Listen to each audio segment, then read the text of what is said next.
Good evening, everyone.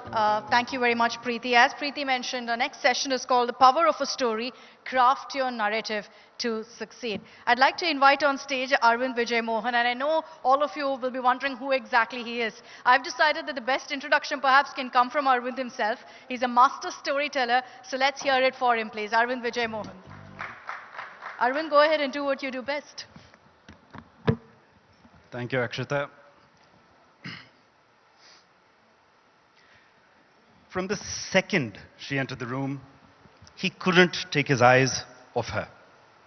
It was a cold evening in 1950.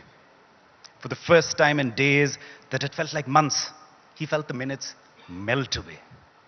Over the following months, as he got to know her, he felt a sense of calm that he had come to crave. He felt like he was home. Home was thousands of miles away, along the river Narmada, on the periphery of the mighty Satpura reserves, where his father had been a forest ranger. He sat now facing her in a painter studio in faraway Paris, experiencing what one expects in the city of love: to fall hopelessly, helplessly in love. They endured separation fairly quickly after and labored through the ravages of a long-distance relationship for the following few years. He wrote over 80 letters to her during this time, each poetically professing his unbridled, burning passion of his primal need to be near her. It was but a matter of time before the two decided to marry, which, despite several challenges, they did in 1959. For reasons both personal and painful, he decided to stay on in France following their marriage and remain with her in Paris. They were married for 43 years, till 2002 when she passed on. Her name was Renine Mongila.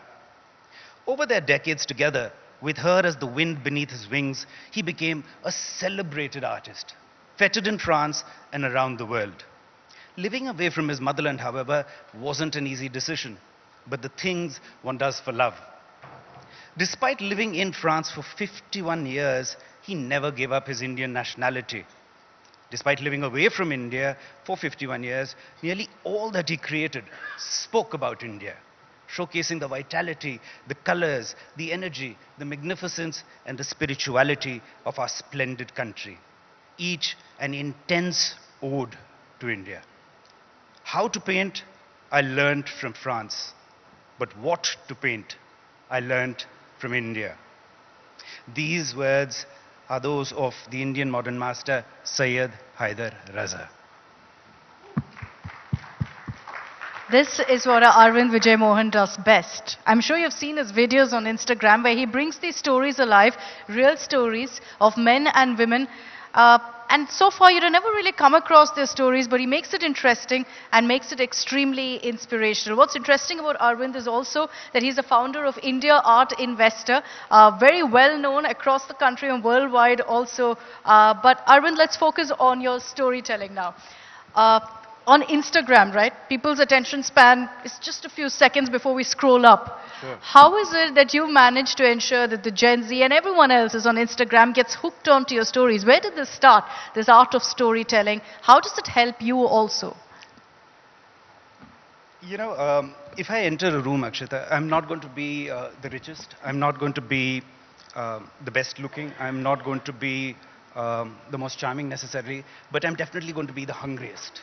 Not for the hors d'oeuvres, but for the histories that are collectively residing in that room. There are so many fascinating stories that exist in every room we enter.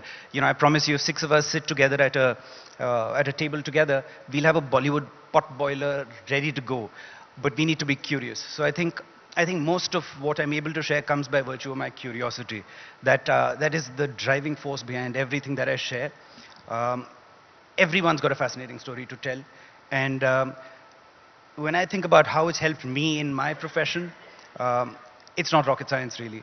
You know, it starts with asking a question which revolves around maybe 5 or 6 facets: the who, the what, the where, the why, the when, and the how. If you're able to understand that, like for instance, when you think about Raza Saab, what he managed to do over those 50 years that he was away from India was sing pains for the country that he loved, which he had to forsake for the sake of his love. It's such an incredibly touching yet powerful thought. So it would help anyone in their line of work, irrespective of what they do, whether they're trying to sell art or cheese, or any commodity, as long as they're able to understand these very basic facets of why people should find them relevant and how to tell that story in an arresting manner. How did this start? And how do you find your stories? Because I've seen the ones that you've done on the Hermes Birkin bag, the Gucci story, on JRD Tata. So many of them so relatable, and yet none of us knew about it. How did you come across these stories? Where did this germ of an idea really start from? I've always been a bit of a nerd. It comes from, I think, extreme shyness. I was always with a book. And these books made me ask questions of inanimate as well as animate objects around me. People who one would just dismiss as passerbys, I wanted to know more about. I was always trying to unravel the reasons for why things were made and why people were doing what they did. It comes from a very, very simple word, which is curiosity.